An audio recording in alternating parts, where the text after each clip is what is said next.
মদন থানাধীন তিউশ্রী ইউনিয়নে বাড়িউডা গ্রামে মতি মিয়া নামে এক ব্যক্তিসহ তার বৃদ্ধ মায়ের ওপর হামলার অভিযোগ। বিস্তারিত দেখুন নেত্রকোনা মদন থেকে পাঠানো প্রতিনিধির তথ্যচিত্রে। বেদারটা মনে করেন গোপালের সাথে নেপালের সাথে তুলছে লিটনে আমার বাড়িতে আয়া আমি খালি এই কথাটা কেড়ে কইলাম বলে এই সঠিক করে তৈল। জায়গা জমি সংক্রান্ত বিষয় নিয়ে দিনে দিনে ঝুঁকিপূর্ণ হয়ে উঠেছে নেত্রকোনা জেলার মদন উপজেলা। উপজেলাটিতে প্রতিনিয়তই পারিবারিক আধিপত্য বিস্তার, শক্তি প্রদর্শন, প্রতিনিয়তই হয় দাঙ্গা হামলা, যা দেখা যাচ্ছে একমাত্র কারণ হয়ে দাঁড়িয়েছে জমি ক্রয় বিক্রয় ও দখল ও বেদখল নিয়ে। সৃষ্টি হচ্ছে প্রতিনিয়তই মারামারি, ভাঙচুর, লুটপাট। এ সমস্ত বিষয় নিয়ে কিছু কিছু সময়ে নেত্রকোনা মদন উপজেলাতে হয় খুনের মতো ঘটনাও ঘটে। ঠিক তেমনই একটি ঘটনা ঘটেছে মদন উপজেলার তিউশ্রী ইউনিয়নের বাড়িউডা গ্রামে। পিতা মৃত লালন ফকিরের ছেলে মোহাম্মদ মতি মিয়ার সাথে বেশ কিছুদিন আগে কিছু জমি একই গ্রামের বাসিন্দা পিতা মৃত প্রকাশ বিশ্ব শর্মার ছেলে গোপাল বিশ্ব শর্মার কাছ থেকে ক্রয় করেছিল মোহাম্মদ মতি মিয়া। কিন্তু তার ক্রয় করা জমি তাকে না দিয়ে জোরপূর্বক দখল করে রেখেছেন গোপাল বিশ্ব শর্মা।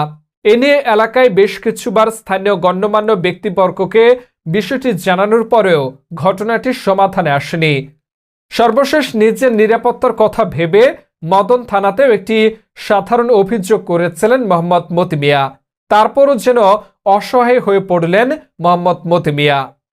রবিবার সকালে মতি মিয়ার জায়গাতে জোরপূর্বকভাবে মাটি কেটে দখলে নেয়ার চেষ্টা করে গোপাল বিশ্ব শর্মা ও তার সঙ্গবদ্ধ লোকজনেরা। ঘটনাস্থলে মতি মিয়া এসে বাধা দিলেই হয় হিতে বিপরীত। শুরু হয় মতি মিয়ার উপরে হামলা। তা দিয়েই যেন শেষ নয়, তার বৃদ্ধ মায়ের গায়েও আঘাত করেন ভূমিদস্যুরা। নাম নুরাসা, বুঝছেন? আমার পুতে বাথরুমে গেছে, বাথরুম তো আইতে হরে দে বাদে আমার সেলাই কইছে দিলে এন যেন তোমার জায়গার মধ্যে সিম ধরা আছে, সিমের বাইরে দে মাটি তুমি ফালাইও না, আর সেই দিকে বাই হয়ে চলে যাও, তোমারও তো জায়গা জোগাতা লাগবো। এরপরে দে আমার সেরা আইতাছে কয়ে আইতাছে, আয়া বাড়ির ঢুকতে হলো না, মেয়েরও ধরেছে, চুলো ধরেছে, আমারও ধরেছে, আমার ছেলেরে চোখের মাঝে আঘাত করছে, বুঝছেন? তা আমি আল্লাহ একা, আমার কেউ সাথী সরবাসী নাই।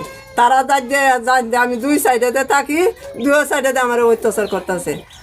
এই ঘটনাটি প্রশাসনিক ঊর্ধ্বতন কর্মকর্তাদের কাছে সুষ্ঠু তদন্ত করে দোষীদের দৃষ্টান্তমূলক শাস্তির দাবি জানিয়েছেন অসহায় ভুক্তভোগী মতি মিয়া। 5 বছর 6 বছর হয়ে গেছে আমি জায়গা কিনছি। আমি টানা তো অভিযোগ জানাইছি, টানা তদন্ত করে গেছে। যে কোনো সময় আমার প্রতি মিথ্যা মামলা মাধ্যমা দিতে পারে, আমি এই জন্য টানা আশ্রয় নিয়েছি। আর আমার জায়গা যে 5 বছর হয়েছে কিনছি, আমার এই জায়গা নিয়ে এইখান দিয়ে দুই সাইডে দিয়ে আমার অত্যাচার করতেছে বেশি অংশ। আমার জায়গা আমি দখলে যাইতে পারি না। পাড়া প্রতিবাসী সকলেই জানে আমি যে জায়গা কিনছি।